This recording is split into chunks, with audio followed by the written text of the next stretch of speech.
Bonjour à tous, c'est Romain et je suis avec Lucie. On est le 24 décembre, on est à quelques heures du réveillon de Noël. Et on voulait vous dire quelques mots. Ça fait 8 mois qu'on a lancé Tipping Point, c'est pour nous 8 mois d'apprentissage. Et ça fait 8 mois qu'on passe du temps et qu'on rencontre des personnes qui sont extraordinaires. Et on est aussi très contents et très fiers de pouvoir partager ces rencontres avec vous. Vous le savez, notre conviction est que les entreprises construisent le monde de demain. Et bien cette conviction ne fait que se renforcer au travers des épisodes et de nos enregistrements. On voulait vous remercier pour tous vos encouragements, on voulait vous remercier pour tous les messages d'amour que vous nous envoyez. On voulait vous remercier aussi pour les partages que vous faites sur les réseaux. Ça nous aide beaucoup à faire connaître ce podcast. Alors, avec Romain, on a décidé de vous faire un cadeau. Voici un épisode un peu différent, une capsule de 20 minutes où on a sélectionné quelques passages autour de la question du leader et du leadership. Et voilà notre proposition. D'abord, laissez-vous inspirer par nos invités et leur vision d'un leadership authentique au service de la transition sociale, sociétale et environnementale. Et puis, profitez de cette fin d'année 2021 et début d'année 2022 pour reposer vos fondamentaux. Quel leader souhaitez-vous être en 2022 ? Quelles qualités voulez-vous développer, amplifier, renforcer ? Quel est votre talent ? Où êtes-vous le plus utile ? Alors, non pas dans une intention de bonne résolution que l'on ne tient jamais, mais véritablement avec l'intention de mettre la lumière sur vos qualités, vos forces, vos talents uniques. Allez, on vous souhaite une très belle inspiration, une très belle réflexion et une belle mise en mouvement. Mes premiers moments vraiment où j'étais marqué par le management, ça a été par des mots d'entraîneur. Voilà. Et finalement, comment j'ai vécu des situations où j'ai vu comment un manager, un entraîneur, était un vecteur de confiance. Et comment d'autres entraîneurs de situations peuvent être vecteurs, au contraire, d'insécurité. Et je me suis rendu compte que je faisais pas tous les mêmes matchs lorsque j'avais simplement sur une parole.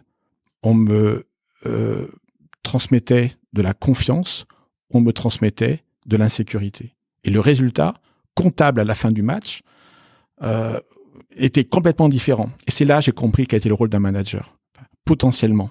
Voilà. Le fait d'agir et sa responsabilité. C'est pour ça que je parle de transformation aujourd'hui. Parce que je l'ai vécu intérieurement grâce à des gens qui ont contribué à me transformer plusieurs fois. En préparant là, l'épisode, tu nous disais, il y a un moment dans un match, cet entraîneur a eu des mots. Tu peux nous parler de cette anecdote ? Oui, à tel point que j'ai appelé l'entraîneur juste avant qu'on se rencontre aujourd'hui, pour lui dire, écoute, coach, je vais parler de toi, donc c'est vrai qui siffle, c'est tout à fait normal.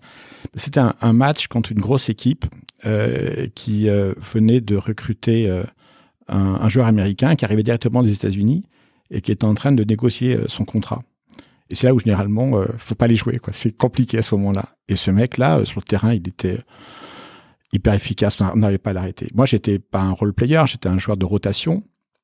Et donc, c'est bien simple, dans la position sur le banc, celui qui était à côté de moi, c'était soit le soigneur, soit le chauffeur de car. Voilà. Donc moi, j'étais la dernière option avant que ce soit le chauffeur de car ou le soigneur qui rentre sur le terrain. Et, on est en quelle année ? Là, on doit être en 97-98. Voilà. D'accord. Et puis, on voit ce joueur, parce qu'il était beau à voir jouer, il était adroit, il était une technique, un physique, des gestes purs, voilà. Et puis moi, j'étais presque en une forme d'admiration de voir ce joueur qui nous plantait des paniers en permanence. Et le coach m'appelle à un moment donné. Alors je regarde bien, puis il se trompe pas, c'est bien moi qui l'appelle, oui, c'est bien moi. Il me dit, Jean-Phi. Puis il me passe la main sur l'épaule et il me dit, écoute Jean-Phi, tu vas défendre sur le ricain parce que tu es le seul à pouvoir l'arrêter. Il m'a dit ça avec tellement de confiance, mais avec une voix pleine d'autorité, mais de responsabilité en me disant, écoute, tu peux le faire et je t'appelle parce que tu es le seul à pouvoir le faire. Et donc, moi, je suis rentré sur le terrain sans aucun doute, en me disant, le mec, il fait 3 têtes de plus que moi. Quand je suis derrière lui, on me voit pas du tout.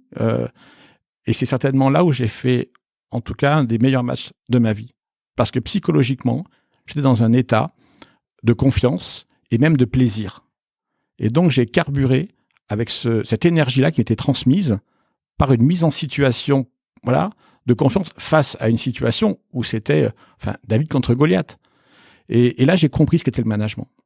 Et je me suis dit, eh bien, l'ayant vécu dans mes tripes, hein, dans ma tête et dans mes tripes, et sur un terrain de sport, il n'y a pas de tricherie, on voit les choses tout de suite. Et là, je me suis dit, il y a une responsabilité, j'ai compris quelque chose. Et là, ça ne m'a jamais quitté. Cette notion de responsabilité. En même temps, c'est une notion de responsabilité et d'exigence, et en même temps d'exigence en disant, tu as ce potentiel-là, je te connecte à ce potentiel-là, je te le révèle, et je te permets d'être en situation de le prouver. Et moi, jamais, je considère que mon métier en tant que manager, c'est vraiment de permettre aux gens avec lesquels j'ai la chance de travailler, de pouvoir contribuer à les connecter à leurs talents, et faire cet alignement entre qui ils sont, leurs talents, leur mission, et leur service, et leur contribution pour un territoire. Et quand on a cet alignement-là, ça donne des résultats exceptionnels. Et je crois que des gens qui sont des vrais managers, des grands managers comme de grands entraîneurs, sont des gens qui, au plan tactique, les joueurs sont au point. Et l'équipe d'en face, elle est au point. Au plan physique, les gens sont des machines, ils sont au point. L'élément, le tipping point, c'est l'envie, c'est le désir. Est-ce que tu carbures à la joie, au plaisir, à l'enthousiasme, donc à la créativité, cette intention-là, cette énergie-là, ou est-ce que tu vas carburer à la peur et tu vas retenir les gestes, et on voit souvent, moi je vois actuellement des erreurs défensives où on fait un mauvais choix, de mauvaise passe, mais parce que le type veut tellement jouer la sécurité que voilà, il fait petit bras, peur de perdre, et à partir de là, finalement, comme il est dominé par la peur, c'est comme s'il l'a créé lui-même. Nos pensées sont créatrices. Et donc nous, notre rôle en tant que manager, c'est si on connaît assez tôt, grâce à une relation de confiance, d'échange, la crainte principale des personnes, on peut dire, tu vois, cette crainte-là, aujourd'hui que tu as, elle exprime ton désir profond qui est de connecter à la ressource qui est cachée derrière cette peur. Et donc, c'est presque de dire, tu n'as même pas besoin de la vivre, tu l'as exprimée déjà, c'est déjà une bonne chose, tu l'as reconnue, tu l'as accueillie. Maintenant, elle est porteur d'un message, d'une ressource que tu as en toi, et on va aller voir comment on peut la connecter dans ton travail. Tiens, si tu rentres sur le terrain, dans tel dossier, dans telle réunion, avec tel mindset, par rapport à cette ressource que tu vas aller chercher, qu'est-ce qui va se passer? Faisons l'expérience. Voilà. Moi, je considère aujourd'hui que le truc, je suis convaincu que tu l'as en toi. Donc, vas-y, et je te le dis. Et là, je fais comme mon entraîneur de basket. Je me la mets sur l'épaule, je dis, écoute, cette réunion-là, je dis, parce que tu vas réussir. J'en suis convaincu, tu vas réussir. Tu as ce qu'il faut pour le faire. Donc, fais-toi confiance, tu vas le faire. Voilà, c'est ça. Et là, je sais que potentiellement, parce que je le fais avec beaucoup de sincérité, je suis dans un acte aussi potentiellement de contribution à une transformation, à une connexion de la personne, et qu'elle se prouve par elle-même qu'elle a cette capacité. Et quand je débriefe avec, elle me dit, mais c'est super bien passé. Voilà, tu as le truc, tu l'as en toi. Voilà. Donc, intègre-le. Il y a d'autres situations où on va faire appel à toi, parce que là-dessus, dans l'équipe, c'est toi qui es la meilleure pour pouvoir jouer ce genre de situation. Mais ça sous-entend vraiment ce dialogue de proximité en disant, d'oser dire à un manager, j'ai peur. Et je trouve que, et c'est là où on voit que la vulnérabilité est une force. Parce que le fait de dire, attendez, je suis dans l'ego, tout va bien, je maîtrise tout. Un manager qui n'a pas de peur, c'est comme un manager qui n'a pas de doute. C'est hyper dangereux. C'est comme quelqu'un qui a que des certitudes et aucune conviction, c'est hyper dangereux. Et donc, que des collaborateurs aient des peurs, ça me paraît tout à fait fondé. Mais par contre, qu'il ait cette capacité d'aller voir son manager en disant « Hey, coach, là, j'ai peur. Je me sens pas bien, là, j'ai... » Et là, on va discuter. « Tiens, t'as telle peur, ça veut dire que t'as telle ressource en toi. » Et on va aller la chercher. Le bon manager, c'est quoi ta définition du leader C'est quelqu'un qui qui comprend que pour faire gagner son entreprise, il doit avoir un plaisir, c'est de voir ses collaborateurs gagner. Et même voir ses collaborateurs réaliser des choses que lui-même n'est pas capable de faire. Et de dire, écoute, là, c'est toi qui vas le faire, parce que ça, moi, je vais dire, je sais pas le faire. Voilà, ou pas aussi bien que toi. Par contre, le manager, il a le talent pour connecter les collaborateurs à leur propre talent et les mettre en situation de réaliser leur talent. Et ça veut dire beaucoup de confiance. Ça veut dire que moi, j'adore reconnaître aux collaborateurs des compétences qu'ils ont et que je n'ai pas et qui font beaucoup mieux que moi. Et c'est leur rôle. Donc, je considère que pour moi, c'est vraiment un travail d'humilité et en même temps de se dire comment j'ai du plaisir à voir les gens briller et à voir les gens réaliser des choses exceptionnelles et leur dire. Et de voir des collaborateurs aussi heureux, mais qui s'accomplissent dans leur job, dans l'entreprise, c'est ça, je considère, moi, ce qui me fait vraiment le plus triper. Voilà. Pour moi, un leader, c'est une personne qui est capable de créer des espaces d'écoute, des espaces inclusifs d'écoute qui permettent la collaboration, la co-création au service de toutes les parties prenantes qui interagissent avec l'entreprise. C'est une personne qui est capable de mobiliser les énergies d'une organisation et des personnes au service de quelque chose de plus grand, de plus large et du bien commun. Et c'est aussi une personne qui pense en performance, pérennité, au service d'un impact positif. Il y a une question qu'on aime bien poser, tu nous en as déjà dit un petit peu, mais c'est quoi ta définition du leader ? Ah oui, là il y en a plein, mais la définition du leader pour moi c'est quelqu'un qui est capable de faire grandir les autres et de les inspirer, de leur donner envie de faire des choses extraordinaires, quoi. De se dire mais j'ai pas de limite. Moi, j'ai pas eu assez confiance en moi au début. Pourtant, j'ai vraiment pas eu de problème avec mes parents ni rien. Mais maintenant, c'est souvent ça. Et donc, le leader qui réussit ça, c'est faire grandir les autres. De toute façon, le leader, c'est le plus beau métier du monde. Parce que justement, ça consiste à faire grandir les autres et leur donner le plein potentiel autour de soi. Et donc, ce qu'il faut au leader, c'est avoir les outils pour faciliter la coopération des gens. Si c'est manier les outils et les méthodes pour faire coopérer les gens, c'est fantastique. L'entreprise, vous en avez créé une, c'est quelque chose de fantastique. C'est la dernière communauté humaine qui reste, vraiment, parce que la famille, la religion, les partis politiques, les syndicats, ça a malheureusement tendance à s'estomper. Mais l'entreprise, c'est quand même quelque chose, parce que c'est pour ça qu'on parle d'entreprise libérée, etc. L'entreprise, c'est quoi? C'est une communauté d'hommes et de femmes qui ont un but ensemble à atteindre. C'est ça. C'est pas de faire du pognon et tout. Bien sûr qu'il en faut, tu n'en fais pas, tu meurs. Mais c'est pas ça le but principal. Si on fait des choses ensemble qu'on n'aurait jamais pu faire tout seul. Le leader, c'est celui qui réussit à tirer tous ces gens-là pour qu'ils donnent le meilleur de leur potentiel et qu'ils soient fiers, la fierté d'appartenance. Je suis fier, j'ai fait ça, dis-le.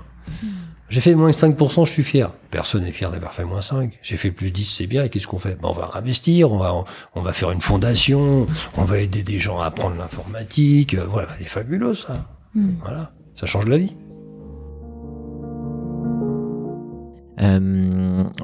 J'aurais pas la prétention de croire que j'en suis un, mais qu'est-ce qu'est un bon leader? Je pense qu'un bon leader, je pense qu'il faut une vision.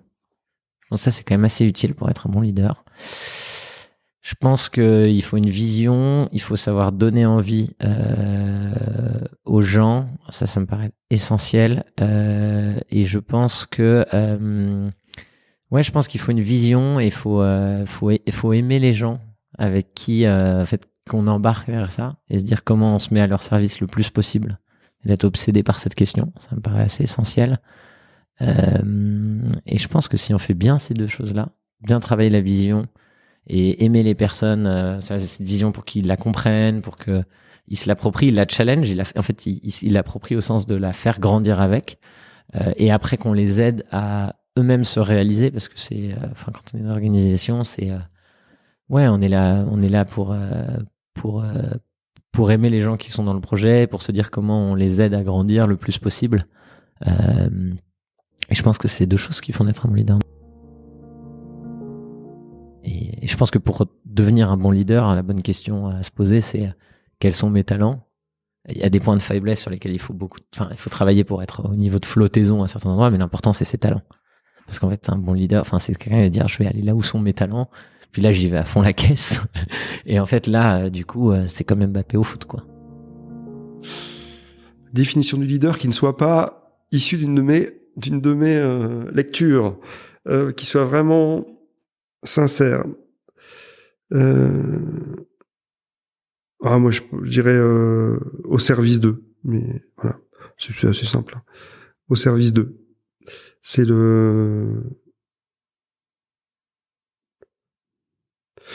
Ouais, j'ai l'impression que le bon leader, c'est celui qui un jour est prêt à plus être leader. Je sais pas comment. C'est celui qui vise le bien du groupe, du collectif, et en sachant s'effacer si besoin, quoi. Et nous, on est très touchés en ce moment. Enfin, moi, je suis très touché en ce moment par ça, parce que de par la gouvernance qu'on a mise en place, ça y est, on a vraiment lâché les chevaux. On a un comité stratégique où il y a des collaborateurs qui vont vraiment défendre la boîte. Hein. Les fonds d'investissement qui vont vraiment défendre la boîte et leur investissement. La fondation qui va vraiment défendre la mission. Et du coup, Alexis là-dedans, en fait, il y a plus le choix, quoi. Ça va être orienté bien commun d'Ulteria. Donc si un jour moi je suis plus la bonne personne, ça sera pas brutalement, mais il y a quelque chose qui se passera, quoi. C'est pas parce qu'on est propriétaire de l'entreprise que on est forcément le bon leader. En fait. Un manager, c'est pas un chef qui est dans le registre de l'autoritarisme, du commandement, de la sanction. Un manager, c'est une personne ressource vers qui je vais me tourner naturellement pour grandir, pour trouver du sens, pour résoudre mes problèmes, pour résoudre les conflits auxquels je vais être nécessairement confronté. Donc c'est pas merde, mon manager, il va me casser les pieds, c'est chouette, mon manager, il va me tirer vers le haut, je suis content de le voir, je vais naturellement vers lui. Donc il faut, surtout dans le secteur de la restauration, qui est sur une culture très militaire, hein, oui chef, en fait il faut changer en profondeur les pratiques. Et j'ai des gens qui me disent, mais Christophe, qu'est-ce que tu viens de nous emmerder? Moi j'ai toujours été un petit chef, ça fonctionne, pourquoi tu veux que je m'y prenne différemment? Donc voilà, un choc culturel, mais moi c'est vraiment un sujet sur lequel j'ai jamais renoncé, et voilà, ça a été un travail de longue haleine pour petit à petit développer cette culture. Le leader, c'est quelqu'un, du moins, je reprendrai ma décision du manager. C'est quelqu'un qui est exemplaire. C'est quelqu'un qui donne du sens. C'est quelqu'un qui fait grandir. C'est quelqu'un qui met de l'huile dans les rouages, c'est-à-dire qui va intervenir pour résoudre les problèmes de frottement, de conflit. C'est quelqu'un qu'on est heureux de voir. Moi, j'espère que c'est vraiment le cas avec mon équipe, qui sont profondément sincères quand ils me voient et qui me disent qu'ils sont contents de me voir. Moi, je le vois parce que ces entretiens là que j'ai tous les mois, quand je suis obligé de le déplacer, des moments je le déplace, donc ça se rapproche du suivant, et des moments je dis est-ce que finalement on le maintient? Et il me dit non Christophe, on le fait. Hein. Donc je me dis c'est que c'est utile, c'est qu'ils en ont besoin. Donc c'est ça le leader. Il faut avoir vraiment le sens de son utilité, de la contribution qu'on peut avoir. Alors bien s'occuper de son équipe et avoir une petite équipe. Finalement, c'est les logiques de rouage. Hein, moi, j'ai une petite équipe qui ont même une petite équipe qui ont même une petite équipe. Et puis, quand tout ça c'est bien huilé et que ça fonctionne, ça donne cette capacité à construire des cathédrales. Voilà. Le leader, c'est aussi celui qui va. Non, c'est le chef d'orchestre qui s'assure que tout ça fonctionne bien, et qui aussi sait un moment venir un horloger, voilà, faire des ajustements dans les rouages, un moment de se dire tiens, toi tu serais peut-être mieux à cet endroit, voilà, parce que aujourd'hui je perçois un peu mieux tes talents. J'aime beaucoup aussi l'image du pépiniériste. Le leader, c'est une image que je donne, mais bien sûr qui m'est inspiré de Henri Saval. Là où il est passé, c'est mieux qu'avant. Il a les mauvaises herbes, les dysfonctionnements, les problèmes, voilà, ça pousse en permanence. Mais j'ai transformé mon environnement avec soin, en gardant la coopération des gens avec qui je travaille, avec mon écosystème, et j'ai embelli. Donc j'aime bien cette image du pépiniériste qui prend soin, qui est enraciné dans la terre. On en parlait, hein, le lien qu'on a à la nature, le lien qu'on a à notre écosystème. On en prend soin, On prend soin de ses collaborateurs, on prend soin de son environnement, on prend soin de la nature. Comment est-il possible d'imaginer un modèle durable où on s'approprie les ressources au point qu'elles vont disparaître, au point de détruire les écosystèmes? Alors le leader pour moi, c'est celui qui montre l'étoile. C'est pas nécessairement celui qui est devant, mais c'est celui qui va dire regardez, il y a une étoile, j'aimerais qu'on y aille ensemble. Pour moi, c'est ça le leader. Et après, le leader, il va être au milieu du groupe qui va aller vers cette étoile. Il n'y a pas besoin d'être devant, il peut être derrière, il peut être au milieu, il doit être en soutien. Et en tout cas, c'est celui qui la montre et c'est celui qui fait que les gens n'oublient jamais pourquoi ils sont en chemin vers cette étoile-là.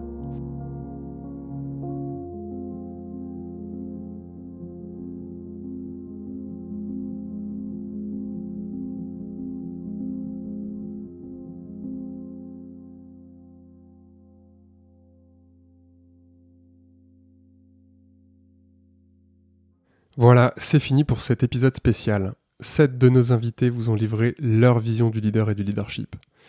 C'est une question qui nous tient particulièrement à cœur, car la transition ne se fait pas sans leader. Elle ne se fait pas sans leader qui l'incarne, elle ne se fait pas sans leader qui la ressentent dans leur tripes, elle ne se fait pas sans leader qui se mettent en mouvement. Et donc, on vous le disait en introduction, mais notre proposition suite à ce que vous venez d'entendre est de prendre un moment pour vous poser et ressentir à quels endroits ces mots résonnent ou ne résonnent pas, ressentir les questions et les envies qui adviennent. Donc profitez de cette fin d'année 2021 et début d'année 2022 pour reposer vos fondamentaux. Quel leader souhaitez-vous être en 2022 ? Quelles qualités voulez-vous développer, amplifier, renforcer ? Quel est votre talent ? Où êtes-vous le plus utile ? Et on vous le disait, pas dans une intention de bonne résolution que l'on ne tient pas, mais véritablement avec l'intention de mettre la lumière sur vos qualités, sur vos forces, sur vos talents uniques. Donc, merci encore 1000 fois de faire grandir un peu plus tous les jours la communauté Tipping Point. Merci de votre soutien, de votre amour. Et puis, si vous pouvez prendre un tout petit instant pour noter l'épisode sur Spotify et sur Apple Podcast, vous le savez, ça nous aide beaucoup. On vous embrasse, à très bientôt.